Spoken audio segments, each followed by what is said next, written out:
Assalamualaikum warahmatullahi wabarakatuh. Berjumpa kembali bersama saya Advokat Dian Berlian di channel Literatur Hukum, channel referensi hukum bagi masyarakat Indonesia.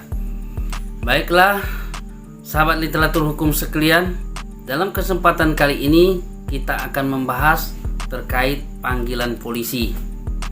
Karena ada beberapa sahabat literatur hukum sekalian bertanya, apakah pidananya ketika kita tidak menghadiri panggilan polisi. Namun sebelum kita membahas tentang panggilan polisi ini lebih detail, ada baiknya sahabat literatur hukum sekalian dukung channel ini dengan cara like, comment, and share video-video dari literatur hukum.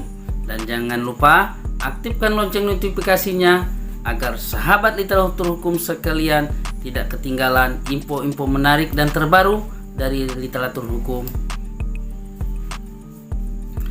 Baiklah sahabat literatur hukum sekalian, kita sering dalam kehidupan sehari-hari, apapun profesi kita, apapun pekerjaan kita, baik itu polisi sendiri, pengacara, hakim, jaksa, pengusaha, bahkan masyarakat biasa, atlet, dan lain sebagainya, tentu pernah mengalami yang namanya panggilan polisi.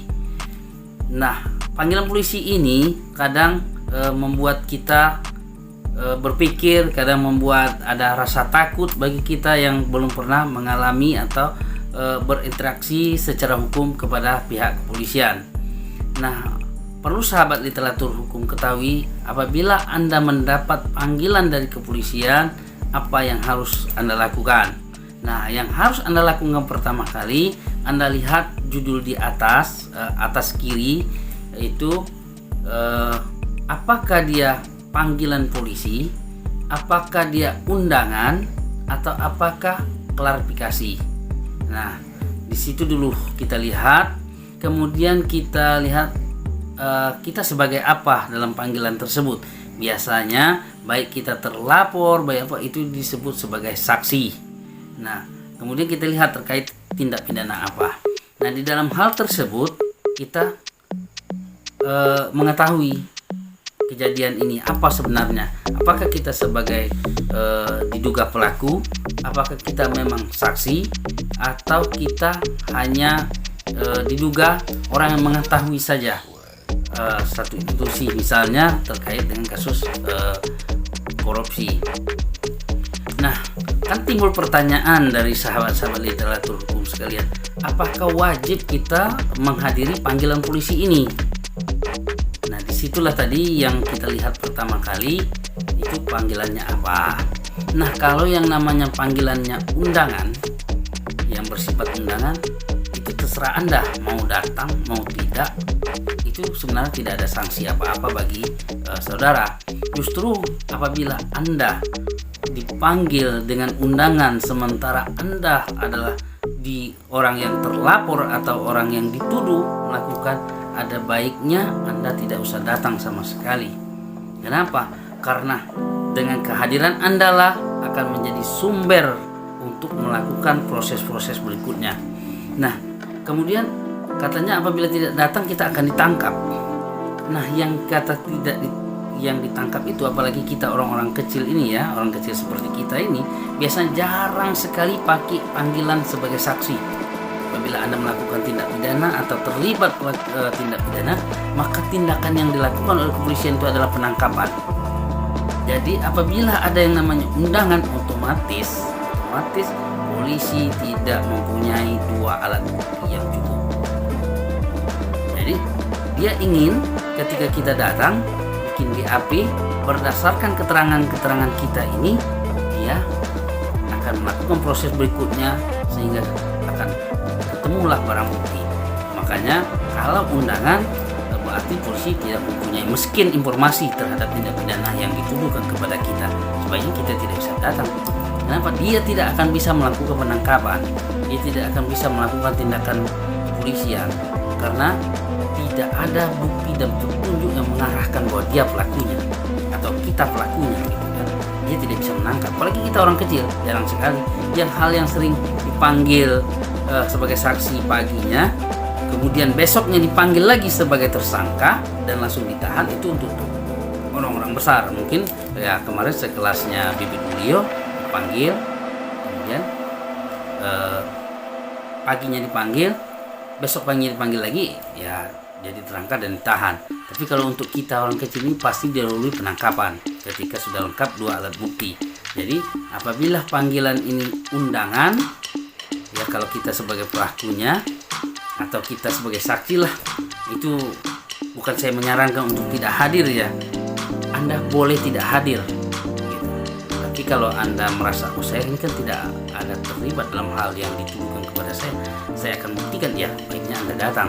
Cuman saran saya Anda tetap harus didampingi oleh penasehat hukum siapapun itu, karena penasehat hukum di dalam proses lidik dan penyelidikan ini sangat berperan, karena tidak ada intimidasi nantinya kepada Anda, tidak ada penekanan terhadap Anda oleh pihak penyidik.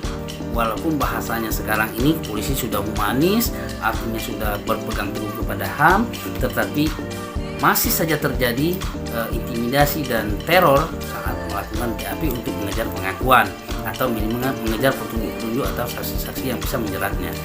Nah, jadi itu tadi kalau undangan Anda boleh tidak hadir. Bahkan kalau Anda merasa tidak cukup bukti untuk polisi melakukan tindak-tindakan kepolisian, ya Anda tidak usah hadir. Kemudian kalau memang perlu dijelaskan bahwa Anda bukan pelakunya dan lain sebagainya, ya hadirlah. Nah, kemudian tingkat keduanya itu klarifikasi. Klarifikasi ini sudah ada terjadi peristiwa dan terkait dengan kita. Nah, polisi untuk memastikan itu dipanggillah kita untuk klarifikasi. Apakah kita terlibat atau apakah kita mengetahui siapa pelaku yang sebenarnya. Nah, ini ya, kita wajib hadir dan memberikan keterangan. Kemudian kita juga ya apa yang kita alami, kita lihat, ya terserah berikan keterangan, tapi juga tetap harus bisa untuk didampingi oleh penasehat hukum. Karena apabila kita terkait dengan suatu tindak pidana baik sebagai saksi atau sebagai terlapor, sebagai korban, itu memang membutuhkan penasehat hukum, ya, karena akan memberikan panduan kepada Anda, akan memberikan saran dan pendapat kepada Anda, akan mengoreksi apa yang Anda jelaskan kepada pihak penyidik. Nah, kemudian yang ketiga itu panggilan. Nah, panggilan inilah apabila kita tidak hadir 2 kali panggilan, maka polisi berhak melakukan tindakan jemput paksa. Nah, atau biasanya yang namanya panggilan ini sering terjadi itu setelah orang ditetapkan sebagai tersangka, ya, bukan dalam proses lidik, dia dalam proses sidik, artinya dalam proses pemeriksaan tersangka. Nah, itu 1 dipanggil nggak hadir, 2 dilakukan tindakan pemaksaan atau penangkapan karena Anda dianggap tidak kooperatif. Nah, kemudian sahabat literatur hukum sekalian, apabila kita tersandung suatu permasalahan, baik itu sebagai saksi, baik itu sebagai korban, baik sebagai pelapor, saran saya kepada Anda untuk tetap berkonsultasi kepada penasehat hukum Anda atau sahabat-sahabat Anda agar dalam menghadapi proses hukum ini Anda akan mendapat akses hukum, mendapatkan hak-hak Anda dan mendapatkan arahan petunjuk dari penasehat hukum Anda. Jadi itulah tadi sahabat literatur hukum sekalian, saya review panggilan polisi itu ada 3 macam. 1 undangan, yang kedua klarifikasi, yang ketiga panggilan polisi. Nah, yang namanya undangan ini polisi masih miskin sama sekali terkait informasi dan bukti serta peristiwa apa yang terjadi, sehingga dia mengundang Anda untuk mencari informasi. Nah, ketika Anda sebagai pelaku yang dalam arti kata ini biasanya untuk undangan ini kan kasus-kasus kecil, ya. Jadi kalau memang tidak perlu amat, lebih baik sahabat literatur hukum sekalian tidak hadir, karena itu akan mempersulitkan Anda. Nah, kemudian kalau nanti memang butuh pembuktian bahwa Anda bukan, atau untuk meyakinkan pihak polisi bahwa saya bukan pelakunya, Pak, bahwa saya tidak tahu dengan perkara ini, Pak, bahwa saya tidak mengerti dengan ini dan saya tidak berada di sana waktu itu, Anda sebaiknya waktu diundang panggil dan jelaskan. Nah, kemudian klarifikasi. Klarifikasi ini biasanya terkait pengetahuan Anda.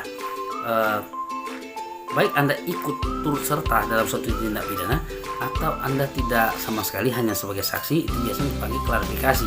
Apakah ini benar terjadi demikian? Karena intinya polisi sudah mempunyai informasi yang cukup, hanya untuk memastikan saja kepada Anda, perlu konfirmasi. Jadi Anda dipanggil, apakah benar Bapak melihat ini, atau apakah benar si A melakukan ini, itu namanya klarifikasi.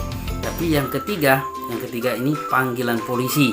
Nah, panggilan polisi ini sudah proses perkara kita sudah naik sidik, artinya kita sudah tetapkan tersangka. Jadi kalau yang tadi undangan dan klarifikasi itu statusnya masih lidik, jadi masih mencari peristiwanya, apakah ini peristiwa pidana atau bukan. Sementara kalau tadi dia klarifikasi juga tetap masih dalam proses lidik. Tapi kalau dia sudah panggilan polisi, artinya polisi telah mempunyai minimal 2 alat bukti yang cukup atau bukti yang permulaan yang cukup untuk melakukan pemanggilan terhadap Anda sebagai tersangka. Panggilan pertama tidak hadir, panggilan kedua tidak hadir, maka polisi akan melakukan jemput paksa. Namun untuk kita orang-orang kecil ini biasanya tetap tidak ada penduluan panggilan, tetap penangkapan, terkecuali dalam kasus-kasus kecil, termasuk mungkin itu dalam kasus penampungan atau kasus penadahan atau kasus korupsi, kita mungkin sering dilakukan panggilan terlebih dahulu. Namun selain dari itu biasanya akan ada tindakan kepolisian untuk melakukan penangkapan. Nah, itulah tadi sahabat literatur hukum sekalian terkait dengan panggilan polisi. Kalau ada saran, pendapat dan pertanyaan-pertanyaan seputaran panggilan polisi, silakan tuang di dalam kolom komentar, tulis, maka saya akan jawab.